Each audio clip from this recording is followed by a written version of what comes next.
Join me in giving a really hearty Tennessee welcome to our speaker and guest, the CEO of Startup America, Scott Case.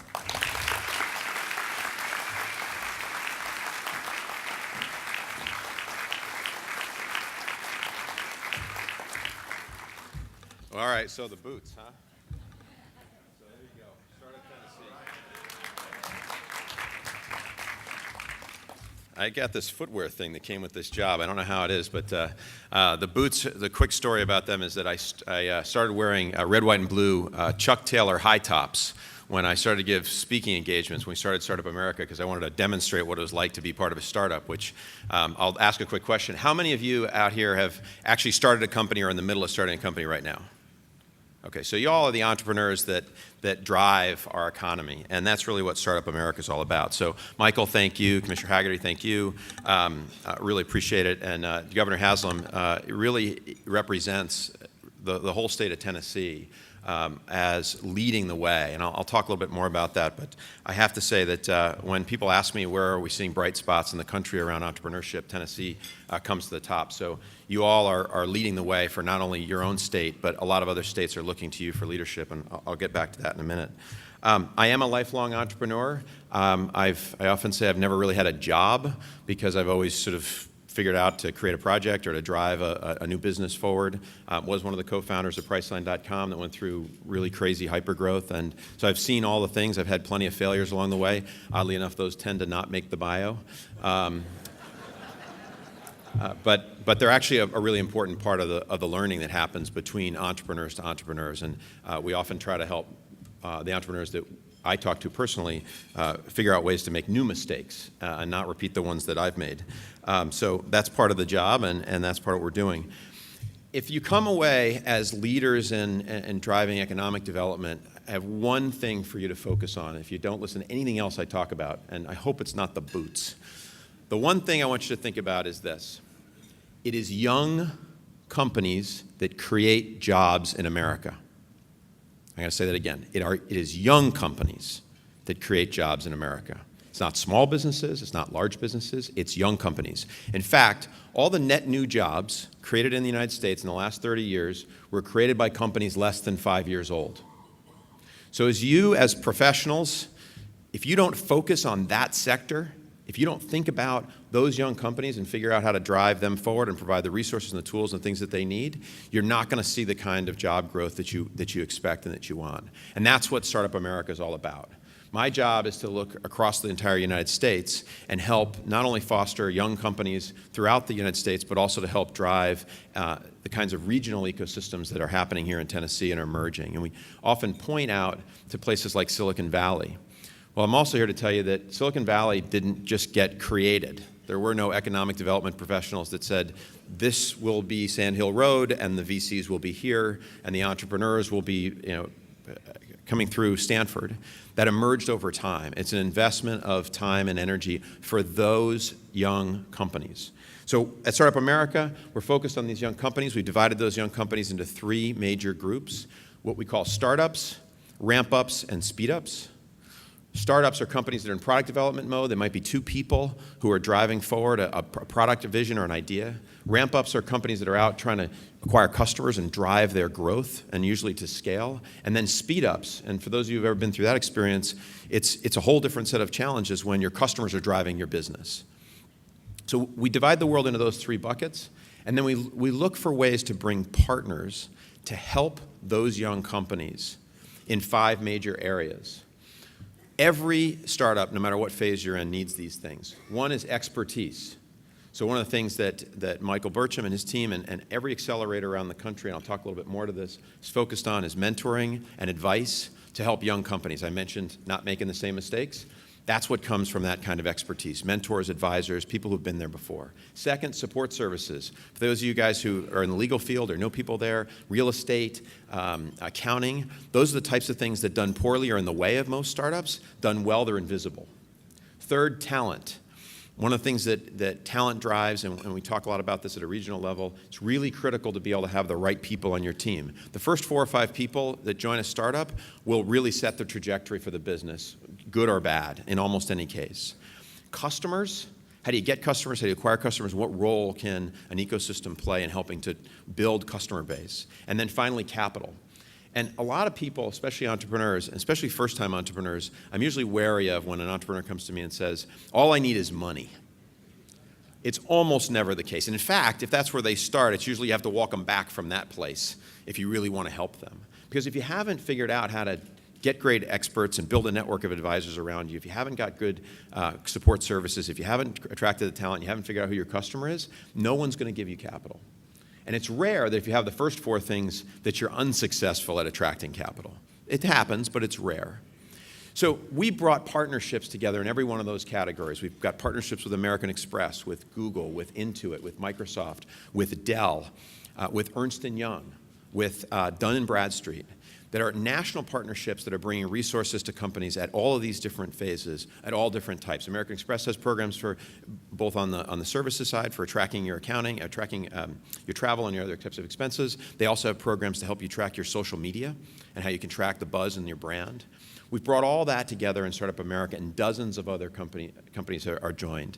We've got about $750 million in resources from about 25 different companies around the country that are providing resources to young companies. And if you're working with young companies, one of the first things you should do is invite them to become members of Startup America. It's really simple, startupamericapartnership.org. It's free to join, and then you get access to all these tools. These are the kinds of resources that Startup America is bringing. What we did in Tennessee, and Tennessee was the second state to join Startup America and actually to lead a startup region. Illinois was out about a month ahead. And I'm happy to report that under Michael Burcham's leadership, Tennessee is really roaring ahead very, very quickly at leading the country in a new way of thinking about this kind of young company and how we develop an ecosystem around them. When we look at what it takes for these regions to be successful, a lot of the things are already happening in Tennessee, and some of them are going to be emerging and will continue to be nailed down. But the kinds of things that are critical, entrepreneurs, I know it sounds crazy, but you've really got to focus on the startups. And so one of my challenges that I'll challenge the commissioner is next year, see if you can fill at least 100 or 200 of the seats in this room with entrepreneurs who are in market right now in this space so that the people in this room can interact with those young companies and understand what are the challenges that they're uniquely going through as hyper-growth companies and what those challenges are.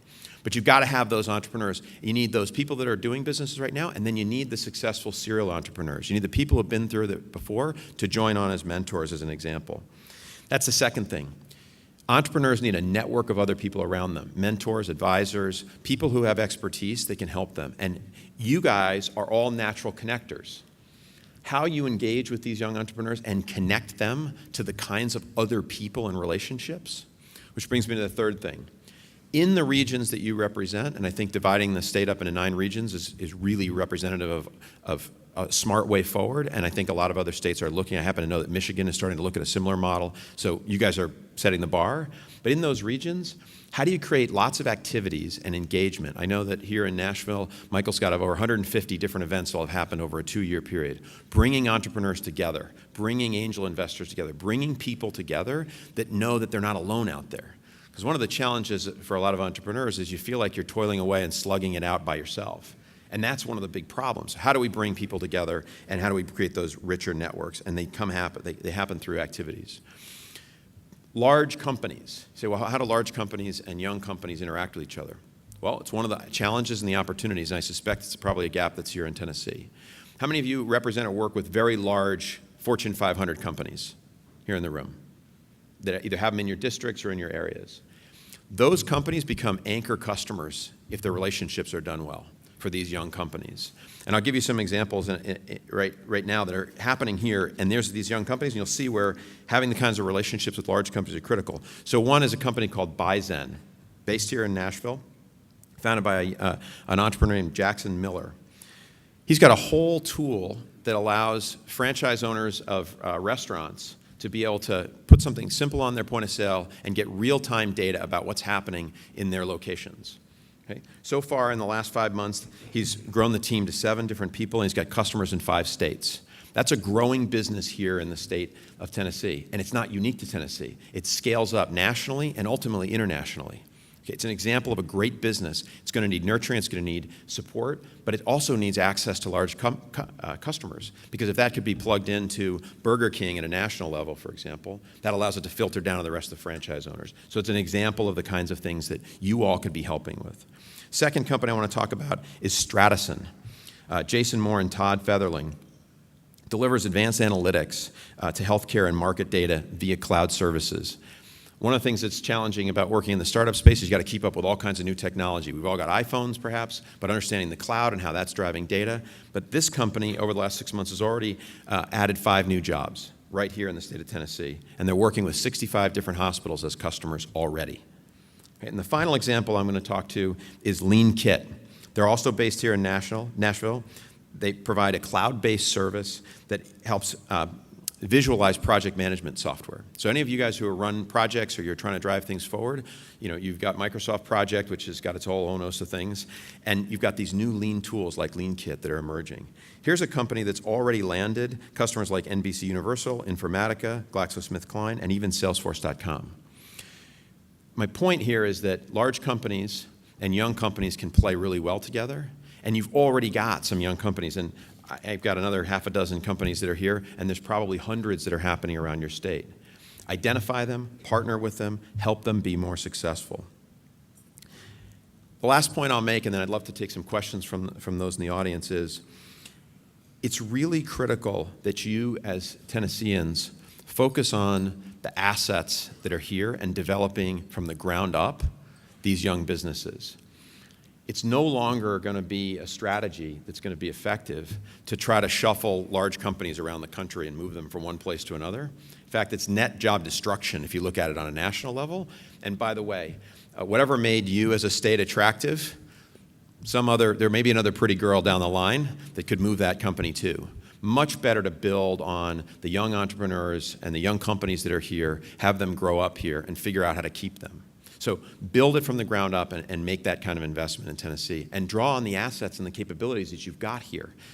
Every state in the union was built by entrepreneurs. Reach back into that history and understand that goes through. You've got Federal Express based here. You've got companies like Cracker Barrel, all that approach and over the last 30, 40 years have developed hundreds of jobs very, very fast, usually in the first 5 years. So look at your history and your roots and understand how you draw on those assets and draw on those core, and then quickly identify where your gaps are. I know some of the things that I've heard in Tennessee, there's some talent challenges at times around engineering and other types of schools. You got some unbelievable universities here. Why are students cycling in and out? How do you keep them here? And how do you ground them here so that they're staying and being part of your young companies? How do you draw them and make it attractive for there? And we talk a lot about universities. There's a lot of emphasis around tech transfer, which is really important. I'd like you guys to think about a focus on talent transfer. How do you take these young people who are 23, 24 years old coming out of the universities here and keep them into these young high-growth companies so they don't leave the state and they build on that? And it's the same recommendation I talk to lots of states about. It's not unique to Tennessee. There's a lot of this as a challenge, but it's a huge opportunity as an example of ways that you can drive things forward. So I'll close by just saying, again, if there's one thing you take away from this, it's young companies that create jobs in the United States. It's the young companies that are going to drive Tennessee forward. And if all of you find ways to focus on those young companies and provide them support, I have no doubt that the state of Tennessee is going to continue to lead the way for not only the state, but the entire country. So I'm happy to take questions, but thank you very much for your time today.